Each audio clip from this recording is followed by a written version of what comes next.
Hello everyone, welcome back. तो आज हम सॉल्व करेंगे अपनी सीरीज़ का पेपर 2। सीरीज़ मेंशन है 2024 का ये पेपर है। डिफरेंट रीजन का हो सकता है, इट्स नॉट नेसेसरी कि नॉर्थ का ही हो या साउथ का ही हो। ठीक है। सी 2 मीन्स यहाँ पे सेकंड पेपर है और उसका फर्स्ट सेट है। वन बाई वन पिक करते हैं सारे के सारे questions. See then in section A question number 1, two charge particle P and Q having the same charges. Charge same है बट डिफरेंट मासेस डिफरेंट हैं। दोनों के दोनों रेस्ट से स्टार्ट हो रहे हैं, इक्वल डिस्टेंस ट्रेवल कर रहे हैं in a uniform electric field. E same है। आपको बताना है कितना टाइम लगेगा उस डिस्टेंस को कवर करने में, उनका ratio. Then we know that acceleration जो आएगा सी, ये आएगा इलेक्ट्रिक फील्ड की वजह से। सेकेंड इक्वेशन यूज़ कर रहे हैं डिस्टेंस के लिए, U T plus half A T square. U zero है तो S simply comes out to be half A T square. Then for electric field जो आपका फोर्स अप्लाई होता है चार्ज पार्टिकल पे वो क्यू ई होता है एंड न्यूटन सेकंड लॉ लगा के एम ए के इक्वल होता है। देन क्यू सेम है तो ये सेम हो गया, ई भी सेम है, ये भी सेम हो गया। सो पता चला हमें यहाँ से कि एक्सेलरेशन रेसिप्रोकल टू एम। इस इक्वेशन में एस सेम है और एक्सेलरेशन रेसिप्रोकल है। तो यहाँ से अगर आप देख रहे हो ध्यान से, टी को लिख सकते हैं हम, it is the T square is reciprocal to 1/a and a is reciprocal to m, means T square is directly proportional to m। ये हमारे पास फॉर्मूला तैयार हो गया। वैल्यू प्लेस कर देते हैं। पूछा गया है T P upon T Q, तो ये आ गया simply M P upon M Q. Square था तो स्क्वायर रूट लेंगे this one. Then option match कराइए, ऑप्शन मैच कर रहा है सी वाला, so this is the right option. Next question पे आते हैं, question number 2। See drift velocity V D in a conductor, potential difference जब वी है, ओके। देन अगर वी को रिड्यूस किया गया v/2 में, न्यू ड्रिफ्ट वेलोसिटी बतानी है। Formula for drift velocity is V D equal to A tau and A equal to होता है small E capital E by M tau. Electric field अगर एल दोनों के लिए सेम गिवन है तो it is directly proportional to V from the formula V equal to E L. ये मिला हमें। तो यहाँ से अगर आप ध्यान से देख रहे हैं ई बाई एम कांस्टेंट है, टाउ भी कांस्टेंट है, तो V D directly proportional to E directly proportional to V. Formula बना दिया है हमने। सो पहले केस में V D is V D, दूसरे केस में वी डी निकालना है। फर्स्ट केस में वी इज़ वी, सेकेंड में v/2 कैंसिल करके 2, तो वी डी डैश आ गया यहाँ पर सिंपली vd/2। ऑप्शन मैच कराइए, A is the right option. Then see next कर रहे हैं क्वेश्चन नंबर 3। सी इस टाइप के क्वेश्चन इंपॉर्टेंट होते हैं। Question number 3 is a very important question. A wire of length 4.4 meter length given है, इसको बैंड किया गया सर्कुलर लूप में, तो वायर कुछ ऐसी होगी। इसको बैंड किया गया सर्कुलर लूप में, इसका मतलब जो लेंथ है अब वो सरकमफेरेंस बन चुकी है। तो यहाँ से आप रेडियस निकाल सकते हो, पहले ही निकाल लेते हैं। 4.4 टू पाई की value 22/7 and R we have to find out. तो ये देखिए ये कैंसिल आउट होता है 1/10 टाइम्स। देन क्रॉस मल्टीप्लाई करने के बाद 7 ऊपर, तो रेडियस आ गया हमारा सिंपली 7/10 मीटर। हमें निकालना क्या है, अगर इसमें लूप में इसमें करंट फ्लो हो रहा है 1 एम्पियर का, then we have to determine what, magnetic dipole moment. Formula for magnetic dipole moment is NIA, number of turn single loop के लिए 1, आई की वैल्यू 1 गिवन है, so M simply comes out to be equal to area and that is pi r square. आर हमारे पास ये रहा, value place कीजिए। पाई की वैल्यू 22/7, आर स्क्वायर यानी कि 7 का स्क्वायर 49, 10 का 100, 7 टाइम्स 7 दूनी 14, 7 दूनी 14 और 1 15, 10⁻⁻²। साइंटिफिक नोटेशन में एडजस्ट कर रहे हैं तो ये आ गया 1.54 ampere metre square. Option match कराइए। ऑप्शन मैच कर रहा है, देखिए बी वाला। So B is the right answer. Next आगे बढ़ रहे हैं, क्वेश्चन नंबर 4।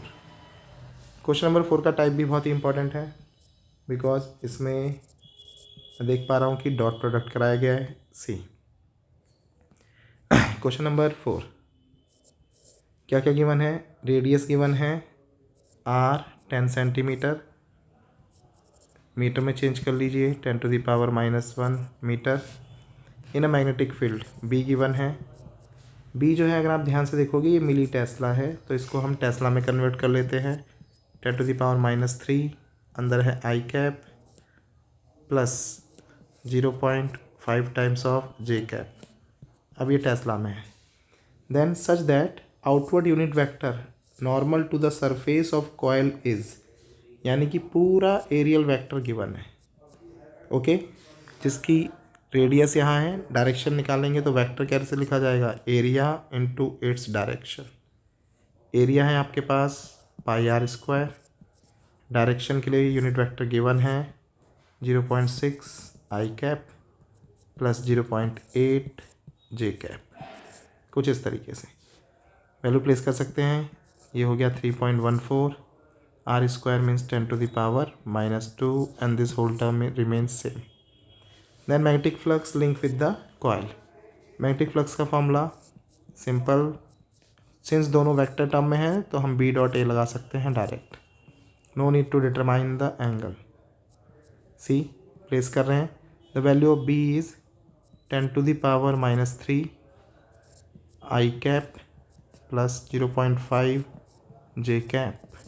डॉट प्रोडक्ट होगा एरियल वेक्टर के साथ, जिसका मैग्नीट्यूड है 3.14 10⁻⁻² and 0.6 I cap plus 0.8 J cap, like this. Numbers तो डायरेक्टली मल्टीप्लाई हो जाएंगे ये वाले, बाकियों का डॉट प्रोडक्ट करेंगे तो ये आ गया हमारे पास 3.14 10⁻⁻5 I.I1, तो ये पहला टर्म हो गया 0.6, J.J1 एंड 8 इंटू 5 40 पॉइंट लगेगा 2 के बाद, यानी कि प्लस 0.4 0.6 प्लस 0.4 1 बन गया हमारा। तो ये हमारे पास आंसर आ गया 3.14 10⁻⁻5। यूनिट होती है टेस्ला मीटर स्क्वायर, या इसको आप वेवर भी बोल सकते हो।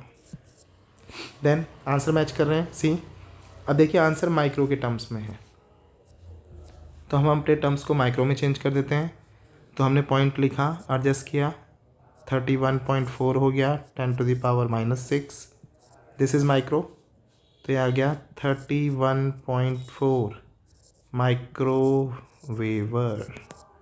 देखिए कौन सा मैच कर रहा है, तो ये मैच कर रहा है हमारा option C is the right answer. Next आगे बढ़ रहे हैं। सी क्वेश्चन नंबर 5 थ्योरी का क्वेश्चन है, simple. Which of the following quantity oblique quantities, दो भी दे रखे हैं इस वाले ऑप्शन में, remain same in primary and secondary coil of an ideal transformer. तो कंडीशन होती है आइडियल ट्रांसफार्मर की, आइडियल ट्रांसफार्मर जो आपको पता होनी चाहिए, P output equal to P input, because जो एफिशिएंसी है वो 1 होती है, 1 को हम 100% भी कहते हैं for ideal. Then in this case बोल रहा है कि कौन सी क्वांटिटी दोनों में क्या रहेगी, प्राइमरी एंड सेकेंडरी में सेम। तो ये देखिए पावर ही सेम है केवल, बाकी ट्रांसफार्मर होंगे तो बाकी सारी चीज़ें क्या होंगी, अलग अलग होंगी। देन फ्लक्स, अब देखिए अगर आइडियल ट्रांसफार्मर है तो देयर इज़ नो लॉसेस, यानी कि जितना फ्लक्स प्राइमरी प्रोड्यूस कराएगा उतना ही फ्लक्स हमारा सेकेंडरी में लिंक करेगा। ओके, क्लियर ये चीज़ें। देन आगे सॉल्व कर रहे हैं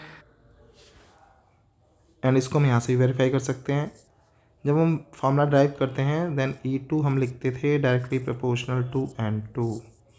and one more thing, in ideal transformer there is no flux loss. Flux loss कुछ भी नहीं होता था, मीन्स जितना प्राइमरी के साथ लिंक होगा उतना ही सेकेंडरी के। One more thing, rate of change of flux remains constant. Okay, यहाँ पर हम d∅/dt को कांस्टेंट मान के ये डेरिवेशन आगे करते थे, पर यहाँ पर rate of change of flux नहीं बोला है, केवल फ्लक्स बोला है, सो इट रिमेन्स कांस्टेंट। तो बहुत ही इंपॉर्टेंट है, तो हमारा ऑप्शन हो गया simply option D should be right answer. आगे बढ़ रहे हैं, next question number 6। Series LCR का एक ना एक क्वेश्चन आता ही आता है, AC का भी बोल सकते हैं। देखते हैं इसमें क्या क्या कंपोनेंट कनेक्ट हैं। Question number 6, a resistor, ideal inductor are connected in series to a 100√2 volt 50 hertz supply. Diagram बना देते हैं। एक रजिस्टर है, देन सी आइडल इंडक्टर है, तो इंडक्टर बना दीजिए। आइडल इंडक्टर मीन्स DC के लिए इसका जो रेजिस्टेंस होगा बिल्कुल ज़ीरो होगा। इसमें जो वायर कनेक्ट है उनका रेजिस्टेंस कंसिडरेशन में नहीं है। सप्लाई AC के साथ 100√2 वोल्टेज है, 50 हर्ट्ज फ्रीक्वेंसी है। वन मोर थिंग याद रखिएगा, गिवन वोल्टेज हमेशा RMS होता है। This one. Now a voltmeter is connected across the resistor. ठीक है, हमने वोल्टमीटर कनेक्ट कर दिया across the resistor like this. Then और द इंडक्टर, और बोला है तो या तो आप यहाँ पे लगाइए या हम यहाँ पे लगाइए। Then it shows the same reading. Okay, तो वो कह रहा है कि when the voltmeter is connected across the resistor और द इंडक्टर, दोनों की रीडिंग सेम है। Means voltage across inductor is equal to voltage across resistor. ये आपको गिवन है। ओके, याद रखना ये भी RMS वैल्यू होंगी। देन आपको यही रीडिंग बतानी है। देन फेज़र डायग्राम से हम इसको सॉल्व करेंगे। We know that resistance only के केस में जिस तरफ VR होता है उसी तरफ आपका I होता है। देन जो L होता है वो VR से आगे चलता है फेज़ में 90 डिग्री, तो ये आपका हो गया VL। रिजल्टेंट वोल्टेज इस तरफ प्लॉट किया जाता है like this one is V। Okay, तो इनके बीच एंगल आ गया, जो V बनेगा it simply comes out to be square root of VL का स्क्वायर प्लस VR का स्क्वायर, और टोटल V ये वैल्यू आपको गिवन है। ओके, तो हम जानते हैं ये वाला अप्लाई करेंगे, टोटल V यानी कि V का स्क्वायर यानी कि 100√2 का जो स्क्वायर होगा it simply comes out to be 2VL square, ऐसे लिख सकते हैं, since VL and VR are same. ये हो जाएगा आपका 100 मीन्स 10⁴, √2 का हो जाएगा 2 इक्वल टू 2VL स्क्वायर। 2 से 2 कैंसिल, तो VL आ जाएगा स्क्वायर रूट लेने के बाद 100 वोल्ट, और VL VR के इक्वल है, तो हमारा यही राइट आंसर है। तो ये हो गया आपका right answer. Then see next question, question number 7। EM wave with wavelength lambda given है 10 nanometer, means 10 into 10⁻⁻9 means 10 into -8 meter. Then वो बोल रहे हैं कि वेवलेंथ से आपको पता करनी है कि कौन सी वेव है। ठीक है, तो मोटा मोटा रफ आइडिया लेना है। तो देखिए, जनरली जो स्पेक्ट्रम याद किया जाता है वो फ्रीक्वेंसी के टर्म में किया जाता है, तो वो देखिए किस तरीके से कर रहे हैं। देन सबसे यहाँ पे मिडिल में रख दिया मैंने विवग्योर और लाइट फ्रीक्वेंसी यहाँ बढ़ते हुए टर्म्स में। विवग्योर की फ्रीक्वेंसी होती है 10⁻15 हर्ट्ज़ का ऑर्डर है, फ्रीक्वेंसी यहाँ पर हर्ट्ज़ में है। एक दो ऑर्डर आगे बढ़ाओगे तो आपके पास UV मिल जाएगा 10⁻16 पर UV। थोड़ा सा और आगे बढ़ाओगे तो एक पूरी रेंज मिलेगी। एक्सरे आता है यहाँ पर, स्टार्ट होता है 17 से लेकर 20 तक चला जाता है। देन गामा आती है यहाँ पर 10⁻20 से लेकर 23 तक। थोड़ा सा फ्रीक्वेंसी कम होगी 14 के आसपास IR आ जाता है। और कम करेंगे आप तो यहाँ पे माइक्रो आ जाता है, 3 का गैप दे सकते हो आप। तो माइक्रो जनरली 11 to 14 लिख सकते हो आप, और कम करने पर रेडियो आ जाता है। एंड रेडियो हो गई आपके पास 3 और कम कर दीजिए 10⁸ to 11। तो ये रफ रेंज है। लैम्डा गिवन है तो हम जानते हैं nu C equal to nu lambda. Frequency निकाल दीजिए, फ्रीक्वेंसी आ गई C upon lambda. It is 3 into 10⁸, lambda is 10⁻⁻8। तो ये आ गया 3 into 10⁻16 हर्ट्स। हम केवल ऑर्डर की बात कर रहे हैं। तो अगर हम ध्यान से देख रहे हैं लाइट से थोड़ी सी ज़्यादा है।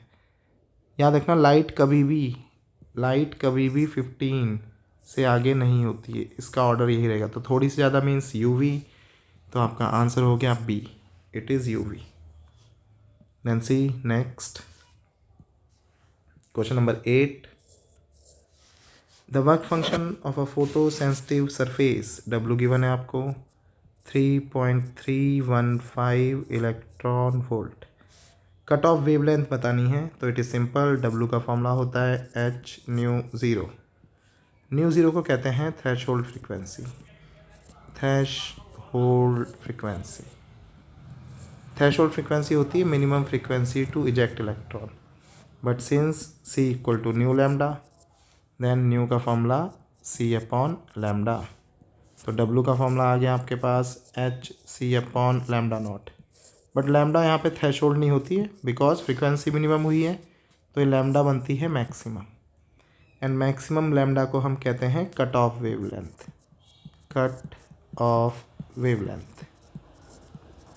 देन आपको डब्ल्यू गिवन है 3.315 इलेक्ट्रॉन वोल्ट को चेंज कर लीजिए जूल में 10⁻⁻19, H 6.6 10⁻⁻34, C 3 into 10⁸ upon lambda not. Terms rearrange कर रहे हैं थोड़ा सा, सी कुछ चीज़ें कैंसिल भी कर देते हैं, राउंड ऑफ करके चेंज करेंगे। तो ये देखिए 3.314,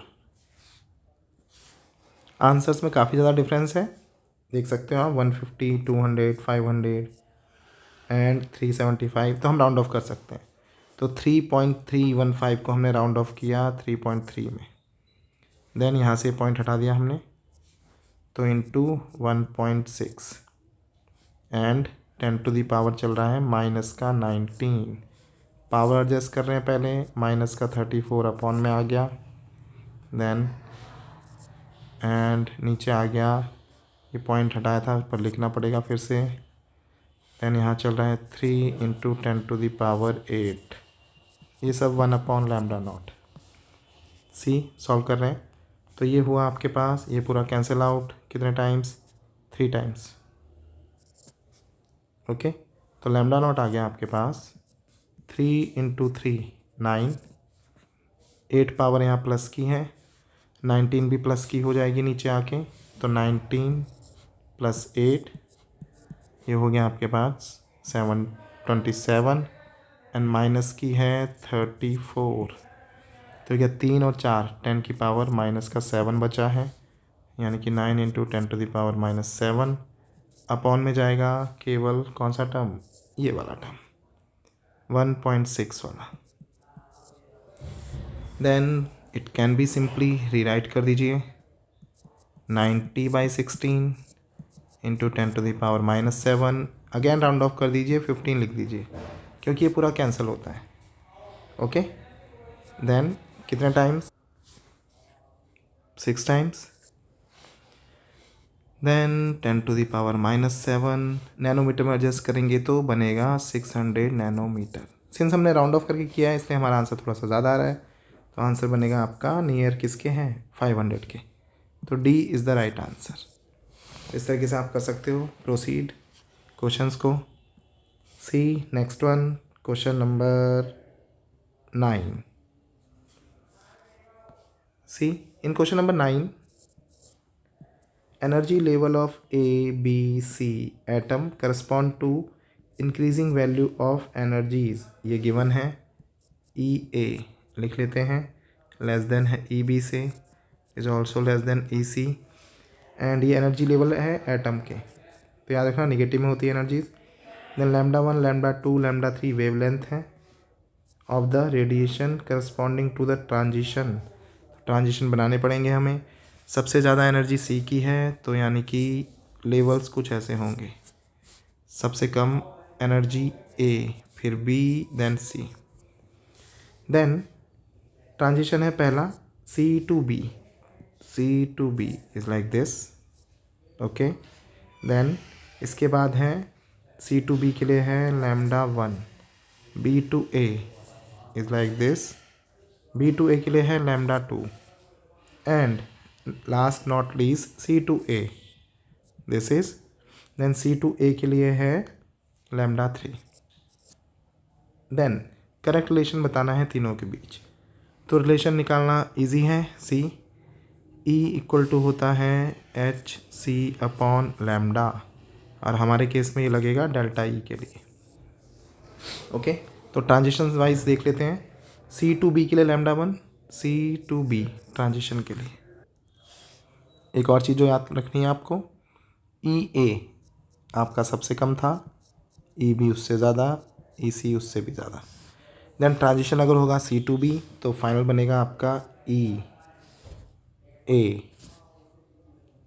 सी टू बी के लिए सॉरी, ये रहा E B minus E C, this one. तो नेगेटिव साइन सभी में आएगा, पर उससे कोई खास फर्क पड़ने वाला है नहीं, दिस वन। देन ये आपका काम करेगा डेल्टा ई की तरह, और इसके लिए फॉर्मूला है H C upon lambda 1। Then दूसरा ट्रांजिशन हो गया आपका, that one is B to A, B to A, तो बी टू ए के लिए हो गया आपका delta E H C upon lambda 2, and last C to A, इसके लिए डेल्टा ई है H C upon lambda 3।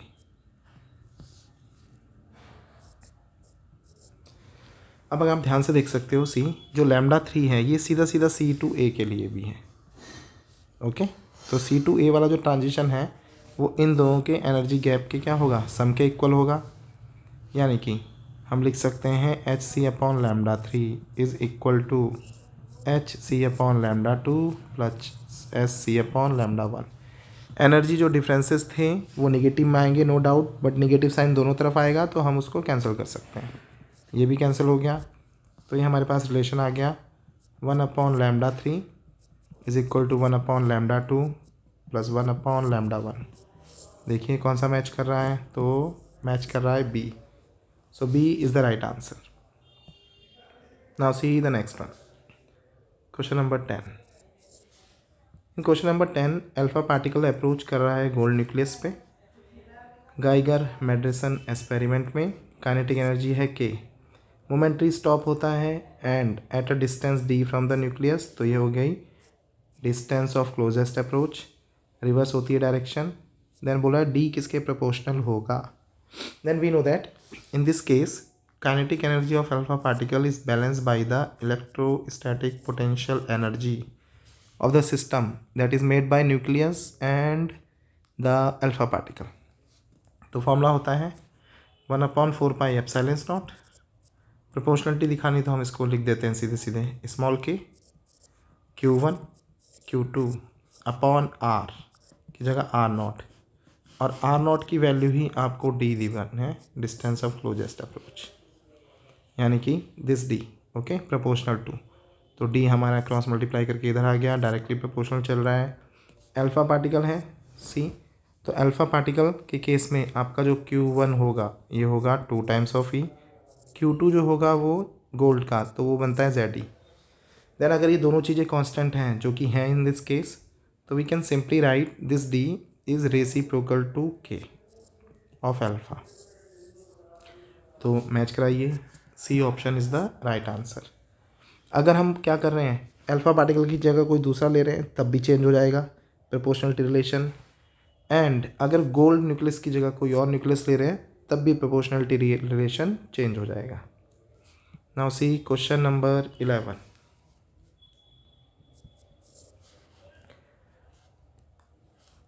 N N type semiconductor silicon is obtain by the doping of intrinsic silicon with. तो वो कह रहे हैं कि N type बना हुआ है, सिलिकॉन बेस मटेरियल है, तो किस चीज़ की ड्रॉपिंग कराई जाए सिलिकॉन प्योर वाले में कि हमारा क्या बन जाए, एन टाइप। तो एन टाइप के लिए चाहिए होता है हमें trivalent.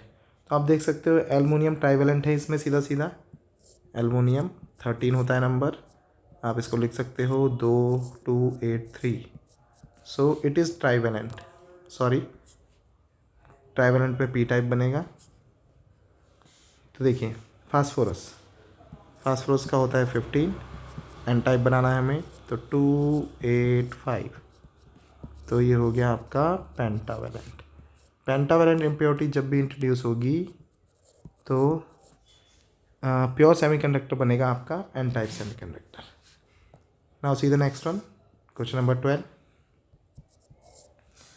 When a PN junction is subjected to a reverse bias, okay, barrier height decrease, बिल्कुल भी डिक्रीज नहीं होती है, इंक्रीज होती है, इंक्रीज इसमें है और इसमें है, एंड डिप्लेशन रीजन की विथ बढ़ती है। तो ये हो गया आपका राइट आंसर डायरेक्ट। देन आते हैं असर्शन एंड रीज़न में। सी असर्शन रीज़न में ये पढ़ लीजिएगा, लास्ट वाले में देखिए इसमें दोनों फॉल्स हैं, उनको लेके चलेंगे। Question number 13। Photo electric current increases with the increase of intensity of light, बिल्कुल सही बात है, I directly proportional to intensity होता है, इंटेंसिटी। देन आगे for a given frequency and accelerating potential, बिल्कुल ट्रू है, no doubt. Then increase in the intensity of incident radiation results in increase of number of photo electron emitted per second, hence increase the photo current, बिल्कुल सही है, दोनों true हैं and correct explanation भी है। So right answer is A. Now C Lenz law consequences the conservation of energy, कह रहे हैं कि लैंज लॉ वर्क करता है कंजर्वेशन ऑफ एनर्जी पे, नो डाउट, बिल्कुल सही बात है, ये कंजर्वेशन ऑफ एनर्जी फॉलो होता है। There is no power loss in an ideal conductor, बिल्कुल सही बात है, कोई पावर लॉस नहीं होता है आइडल कंडक्टर में। नाउ दोनों कैसे रिलेट कर रहे हैं, कोई रिलेशन नहीं है, दोनों स्टेटमेंट अपनी अपनी जगह क्या है, ट्रू है। एक कंजर्वेशन ऑफ एनर्जी को दिखा रहा है और एक power loss is a different statement, means option should be B. आगे बढ़ रहे हैं, next question number 15। An electron and proton दोनों पर याद रखिएगा चार्ज सेम होता है, Q1 Q2 सेम है, enters with the same momentum, momentum भी सेम दे दिया इन्होंने, P1 P2 भी सेम है। तो देखिए आगे एंटर कर रहे हैं मैग्नेटिक फील्ड में such that momentum perpendicular to B, okay, momentum अगर परपेंडिकुलर टू बी है मीन्स वेलोसिटी भी परपेंडिकुलर टू बी है, मीन्स पार्टिकल स्टार्ट्स रोटेटिंग, इसमें कोई डाउट नहीं है। Then describe a circular path, बिल्कुल ट्रू स्टेटमेंट है। देन रीज़न दिया है उन्होंने दैट रेडियस जो बनेगी R describe by the charge particle, formula लिखा है mv/qb, ये भी चेक कर लेते हैं, ये आता था mv²/r qvb के इक्वल रखने से, देन v से v कैंसिल, तो r का फॉर्मूला सही है mv/qb।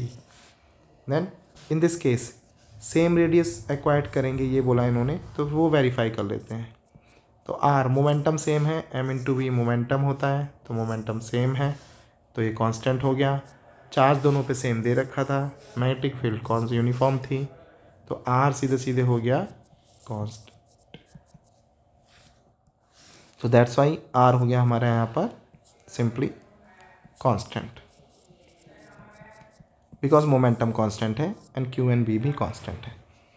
तो बिल्कुल सही है, कोई डाउट नहीं है, और उसी की वजह से घूम रहा है सेम रेडियस पे, मीन्स ट्रू है और करेक्ट एक्सप्लेनेशन भी है, तो ए is the right answer. Now see question number 16। The magnifying power of a compound microscope is negative, बिल्कुल सही बात है, एम कंपाउंड माइक्रोस्कोप के लिए होता है -V0/U0